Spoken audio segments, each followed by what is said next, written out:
Saudara terkasih, senang bertemu dengan saudara pada kesempatan ini. Kita akan membacakan firman Tuhan dari 1 Tawarik 17 ayat 16 sampai 27. Silakan pausekan video Anda, bacakan nasnya, dan kita berdoa.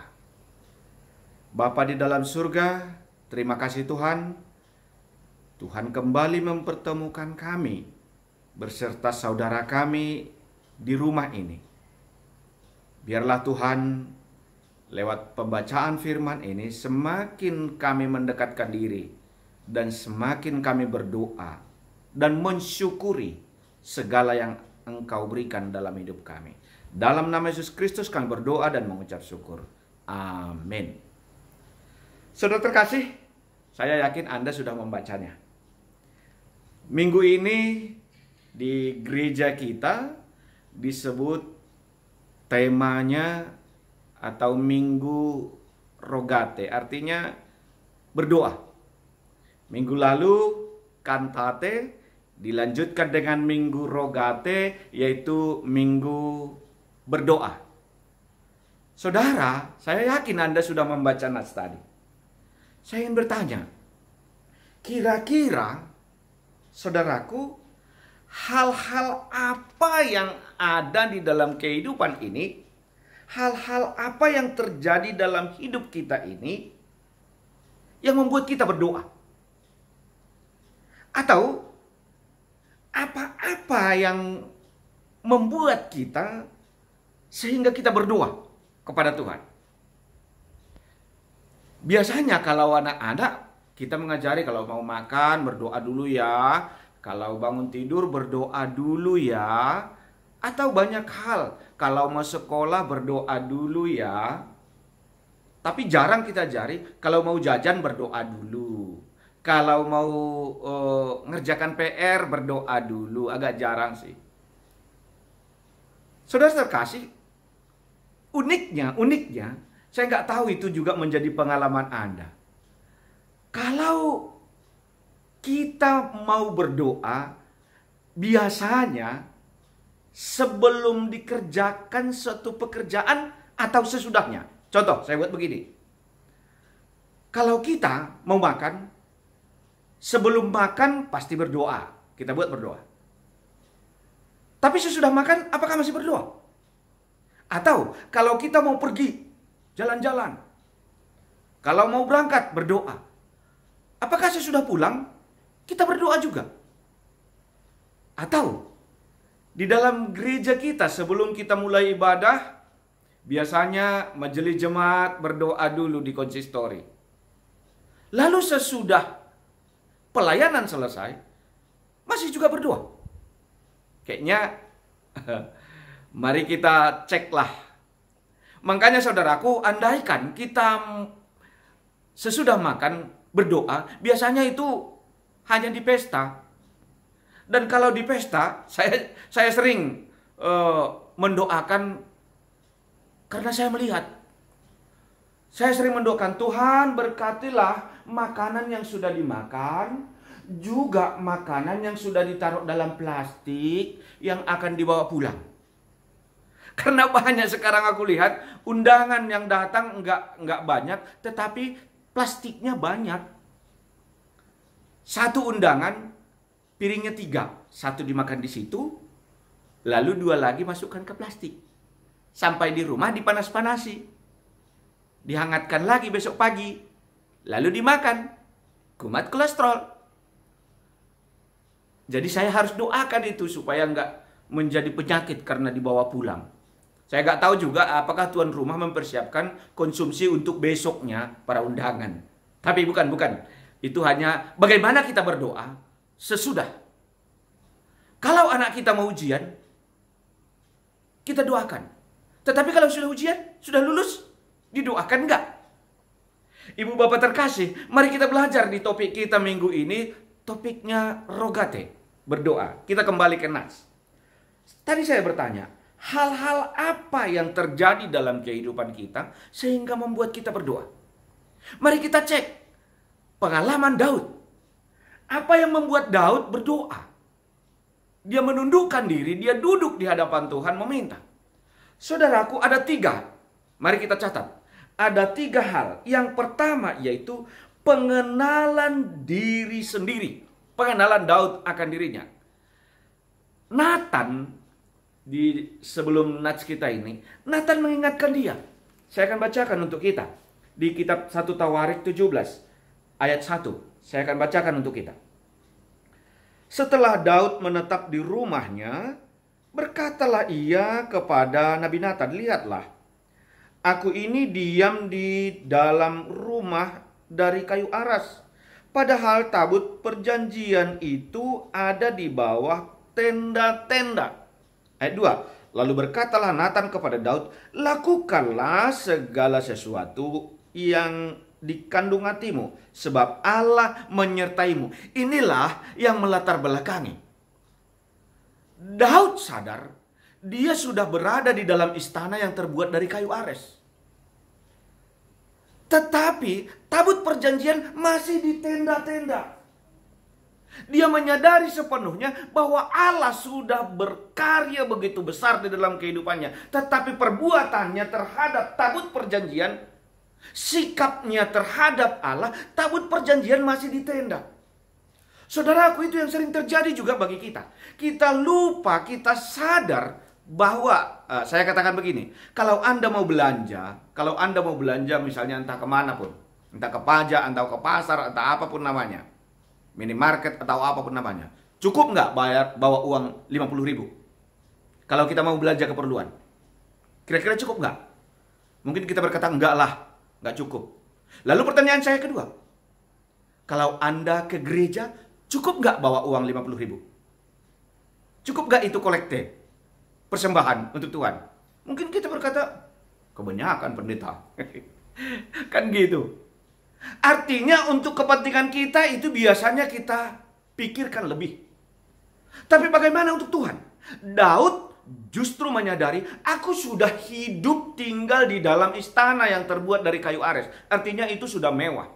Tetapi tabut perjanjian masih di tenda-tenda. Saudaraku, mari kita menyadari juga seperti yang disadari oleh Daud. Kalau Tuhan sudah melakukan perkara besar di dalam kehidupanku, layakkah aku untuk tinggal begini mewah, lebih mewah daripada kebutuhanku untuk Tuhan? Lebih penghormatanku kepada diriku daripada penghormatanku kepada Tuhan. Lebih kepada penghormatanku, ku. Makanya dalam berdoa juga kita sering ku. Saudaraku, bukan. Daud berkata kepada Nathan, lihat, aku sudah ada di dalam rumah terbuat dari kayu ares. Tetapi Tuhanku di dalam bentuk kehadirannya, di dalam tabut perjanjian, masih di tenda-tenda. Saudaraku, ini yang membuat Daud berdoa, berlutut di hadapan Tuhan. Dia sadar betul. Saya bacakan bagaimana doanya. Di ayat 16 yang kita baca tadi. Lalu masuklah Raja Daud ke dalam, kemudian duduklah ia di hadapan Tuhan sambil berkata, siapakah aku ini ya Tuhan Allah? Dan siapakah keluargaku sehingga engkau membawa aku sampai sedemikian ini? Saudara terkasih, dia menyadari sepenuhnya siapa dia sebelumnya. Dia adalah anak seorang anak paling kecil, anak Isai, yang tidak diperhitungkan. Dia gembala. Dia adalah gembala, dia tidak memiliki kelebihan dibanding abang-abangnya dari segi postur tubuhnya, anak Isai. Tetapi dia tidak diperhitungkan, bahkan dia ada di tempat penggembalaan. Kalau aku pakai istilah kami daerah Indrapura ini, tempat ngangonnya dia dipanggil. Dia dipanggil dari situ untuk diurapi menjadi raja. Tidak ada pendidikan kerajaan. Tidak ada yang dapat diandalkan kecuali Tuhan mempersiapkan proses di dalam kehidupannya, tahapan-tahapan di dalam kehidupannya yang dari gembala yang tidak diperhitungkan, tetapi akhirnya menjadi seorang raja. Daud menyadari betul perbuatan Tuhan di dalam hidupnya, yang mengangkat harga dirinya, yang mengangkat dia bisa menjadi seorang raja. Itu makanya Daud berkata, siapakah aku ini Tuhan? Mari kita menyadari itu, saudaraku. Sehingga ketika kita semakin menyadari apa yang telah Tuhan berikan, apa yang telah Tuhan lakukan di dalam kehidupan kita, siapakah aku ini Tuhan? Itu yang membuat kita menunduk. Itu yang membuat kita bersyukur. Itu yang membuat kita berterima kasih kepada Tuhan. Karena Tuhan sudah memberikan tahapan-tahapan kehidupan di dalam kehidupan kita. Itu membuat kita bersyukur. Daud mensyukuri hal itu. Pengenalan dia akan dirinya.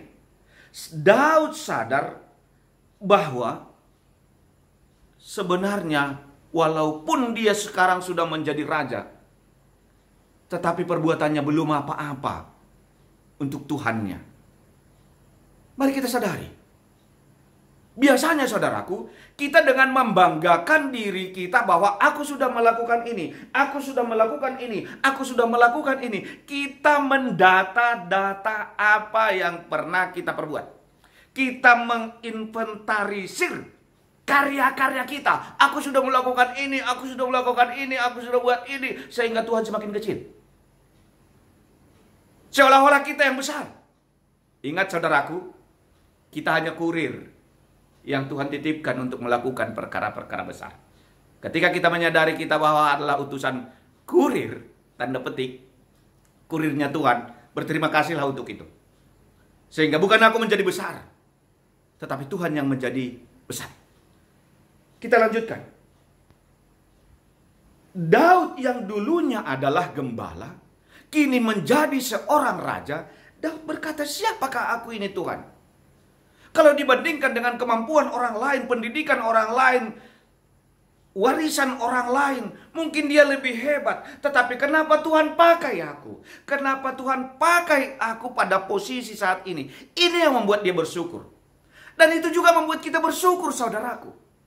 Banyak orang yang mungkin beruntung dari segi orang tua, beruntung dari segi pendidikan, beruntung, tetapi sukacitamu, kesehatanmu, karya Tuhan yang Tuhan berikan kepadamu, membuat kita, siapakah aku ini Tuhan? Mari kita kenal siapa kita ini. Kita baca tadi, siapakah aku ini ya Tuhan? Siapakah keluargaku sehingga Engkau membawa aku sampai sedemikian ini? Sebelum nats kita ini, Nathan sudah memberitahu, lakukanlah apa yang ingin engkau perbuat. Sudah menjanjikan bahwa akan mendirikan bait Allah walaupun bukan melalui dia, tetapi melalui keturunannya. Walaupun bukan melalui tangannya Daud, nanti akan dibangun oleh Salomo. Tetapi saudaraku, firman Tuhan, dia sudah mengucap syukur untuk itu. Belum terjadi, tapi dia sudah mengucap syukur. Yang kedua, yang membuat Daud berdoa dan mengucap syukur adalah pengenalan dia akan Tuhan. Yang pertama tadi, mari kita kenal Tuhan kita. Yang pertama, mari kita kenal siapa kita. Yang kedua, mari kita kenal bagaimana Tuhan kita. Saya akan bacakan di ayat 18 sampai 19. Demikian firman Tuhan. Apakah lagi yang dapat ditambahkan Daud kepadamu dalam hal engkau memuliakan hambamu ini? Bukankah engkau yang mengenal hambamu ini? Ya Tuhan, oleh karena hambamu ini dan menurut hatimu, engkau telah melakukan segala perkara besar ini dengan memberitahukan segala perkara yang besar itu. Yaitu janji Tuhan untuk mendirikan bait Allah. Saudaraku, mari kita kenal Tuhan itu. Tuhan yang melakukan perkara besar itu. Tuhan yang sudah berbuat itu. Tuhan yang sudah bertindak itu di dalam kehidupan kita. Sehingga bukan mengenal aku saja, membesarkan aku saja, tetapi melihat Tuhan yang sudah bekerja di dalam hidupmu. Amin. Ketika kamu mengimani itu, ketika Daud menyadari siapakah aku ini, lalu dia mengatakan, engkau memuliakan hambamu ini, engkau mengenal hambamu ini. Dia tahu bahwa Allah itu mengenal dia. Mari kita menyadari juga bahwa Allah mengenal saudaraku, Allah mengenal anak-anakmu, Allah mengenal situasimu, Allah mengenal pergumulanmu, Allah tahu bagaimana kondisi dan kemampuanmu. Sehingga dengan pengakuan seperti Daud, engkau melakukan perkara besar bagiku, saudara. Itu yang mari kita imani. Tetapi yang unik kan begini. Bagaimana Tuhan memberikan perkara besar bagi kita dalam perkara-perkara kecil aja kita udah nokoh. Contoh, seharusnya harganya oleh yang layak jual, misalnya yang layak jual ya. Yang layak jual, kita jual misalnya tanda petik sekarang jambu-jambu. Seharusnya itu 8.000. Tetapi karena kita lihat yang belanja ini bapak-bapak, yang belanja ini kayaknya orang kaya, lalu kita tokoh, berapa? 10.000. Di sana tadi kamu jual sama jual yang lain 8.000. Tetapi karena ini kamu nokoh. Maaf. Di dalam profesi-profesi tertentu saya pernah mengalami itu. Saya naik beca. Jaraknya dekat, tapi saya nggak tawar. Tolong Pak, mau ke sana, satu tempat. Dekat. Lalu bayarannya berapa Pak? 20.000. Saya nggak tawar. Oh pantas. Coba bayangkan, dalam perkara kecil aja dia tidak jujur. Padahal biasanya naik becak yang lain saya hanya 5.000 di sana. Tetapi dia harus 20.000 karena saya nggak tawar. Dalam perkara kecil aja dia udah nokoh. Bagaimana Tuhan memberikan perkara besar baginya? Dia akan nokoh lagi. Dia akan korupsi lebih besar lagi. Dan dia akan tepuk tangan mungkin. Mampus kutokohi. Kan mungkin begitu. Saudaraku, jangan membohongi karena kita akan diberikan perkara yang besar. Saudaraku, kalau Daud melihat Tuhan memberikan perkara besar bagiku, berarti Tuhan mengenal aku. Di dalam pekerjaan kita, biasanya misalnya maaf. Misalnya kita bayar parkir itu hanya 1.000. Lalu tukang parkirnya mengatakan 2.000. Nggak mungkin kita protes. Gara-gara 1.000 pun kau marah, katanya pula sama kita. Saudaraku, bukan soal itunya, tapi dia sudah nggak jujur. Bagaimana kalau diberikan dia perkara yang besar? Makanya mari kita jujur, saudaraku. Kalau kita mau seperti Daud ini, mari kita berdoa menyadari siapa Tuhan yang memberikan perkara besar bagi kita. Kalau Anda setia di dalam perkara kecil, pasti Tuhan juga memberikan perkara yang besar bagimu. Tetapi dalam hal perkara kecil saja kita sudah menokoh, sudah tidak jujur, bagaimana Tuhan memberikan perkara besar bagi kita? Saudaraku, Daud menyadari betul bahwa ini perkara besar. Menjadi raja atas Israel, menghadapi musuh-musuh besar, menjadi raja atas Israel, bangsa yang degil, bangsa yang tidak gampang untuk diperintah. Tetapi juga dia harus berperang melawan bangsa-bangsa lain. Itu bukan perkara kecil, itu perkara besar. Tapi Daud mengatakan, engkau yang melakukan perkara besar di dalam hidupku. Makanya saudaraku, persiapkan dirimu menjadi orang perkara besar yang dipercayai Tuhan. Untuk itu mengucap syukur. Kenali Tuhanmu yang melakukan perkara besar bagimu. Itu alasan bagi kita. Yang kedua tadi. Alasan yang ketiga saudaraku, yaitu bagaimana hubunganku. Nah, tadi bagaimana saya? Siapa saya? Yang kedua, siapa Tuhanku? Yang ketiga, bagaimana hubunganku dengan Tuhanku di hadapannya. Saya akan bacakan di ayat 23 dan 25 dan 27. Saya bacakan ayat 23. Dan sekarang ya Tuhan, diteguhkanlah untuk selama-lamanya janji yang kau ucapkan mengenai hamba-Mu ini dan mengenai keluarganya, dan lakukanlah seperti yang kau janjikan itu. Kalau Tuhan memberikan janji itu kepada Daud, tentunya juga Tuhan akan memberikan janji-janji yang tidak kalah penting di dalam kehidupan kita. Hubungan kita kepada Tuhan, janji Tuhan kepada kita adalah memberikan berkat-Nya, memberikan pertolongan, menyelamatkan kita, dan menebus dosa-dosa kita. Tentunya juga hubungan itu ada di dalam Yesus Kristus. Lakukanlah itu Tuhan di dalam hidupku. Dan di dalam ayat 25, saya akan bacakan. Sebab Engkau Allahku telah menyatakan kepada hamba-Mu ini, bahwa Engkau akan membangun keturunan baginya. Itulah sebabnya hamba-Mu ini telah memberanikan diri untuk memanjatkan doa. Untuk memanjatkan doa ke hadapan-Mu. Saya dalami ini. Saudaraku, dia berkata begini. Di dalam ayat 16, dia duduk. Tetapi di dalam ayat 25, dia sudah mengatakan, dia pakai kata barakah. Artinya duduk berlutut. Yang membuat aku berani duduk berlutut di hadapan-Mu adalah sebab aku memiliki hubungan dan Tuhan memiliki hubungan dengan aku. Sebab Engkau Allahku telah menyatakan kepada hamba-Mu ini, Engkau akan membangun keturunan baginya. Itulah sebabnya hamba-Mu ini memberanikan diri untuk memanjatkan doa, untuk berlutut di hadapan Tuhan. Hubungan kita dengan Tuhan yang membuat kita berlutut di hadapan Tuhan. Saudaraku, di dalam kondisi pandemi ini, banyak sekali apa yang kita programkan itu tidak dapat kita laksanakan. Banyak apa yang sudah kita impikan itu, apa yang sudah kita rencanakan itu, semuanya berubah. Adakah kita berlutut? Adakah kita berdoa kepada Tuhan, menyerahkan sepenuhnya kepada Tuhan? Engkau memberkati Tuhan, Engkau menyertai keturunanku, Engkau menyertai seluruh keluargaku. Di dalam ayat 27, kiranya Engkau sekarang berkenan memberkati keluarga hamba-Mu ini, supaya tetap ada di hadapan-Mu untuk selama-lamanya.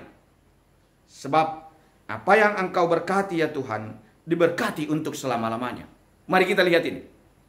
Makanya doa kita, rogate, minggu berdoa adalah, mari kita menyadari hubungan kita dengan Tuhan dan kita berlutut di hadapan Tuhan. Dan kita menyerahkan diri sepenuhnya seperti di ayat 27. Kiranya Engkau sekarang berkenan memberkati keluarga hamba-Mu ini. Kalau saya membacakan ini untuk saudaraku di rumah, atau dimanapun Anda saat ini berada mendengarkan khotbah ini, kiranya Engkau sekarang berkenan memberkati keluarga hamba-Mu yang mendengarkan firman ini, supaya tetap ada di hadapan-Mu untuk selama-lamanya. Sebab apa yang Engkau berkati ya Tuhan, diberkati untuk selama-lamanya. Amin. Sehingga kalau saat ini kita merendahkan diri kepada Tuhan, menyerahkan diri kepada Tuhan, dan lihat, berkatilah keluarga hamba-Mu ini. Berkati keluarga hamba-Mu ini. Saudaraku, kita lihat beranjak dari panggilan Daud.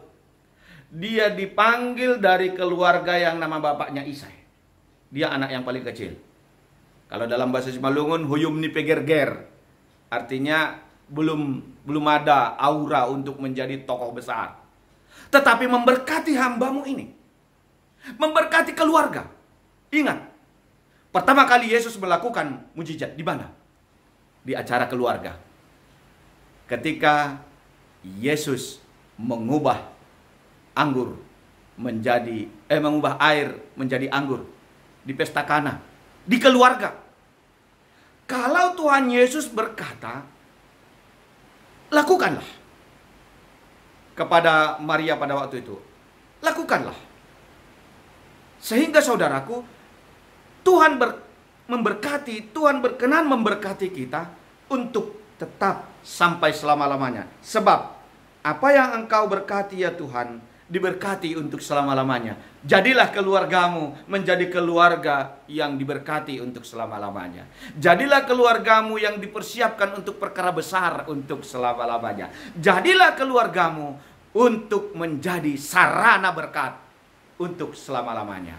Amin. Kita berdoa. Terima kasih Bapa buat firman-Mu yang mengingatkan kami, supaya kami tetap berdoa, memuji dan memuliakan nama-Mu, mengucap syukur atas seluruh karunia Tuhan yang Tuhan berikan kepada kami. Berkati hamba-Mu, berkati keluarganya, berkati setiap rancangan keluarga hamba-Mu juga yang mendengarkan firman-Mu ini. Dalam nama Yesus Kristus kami berdoa dan mengucap syukur. Amin.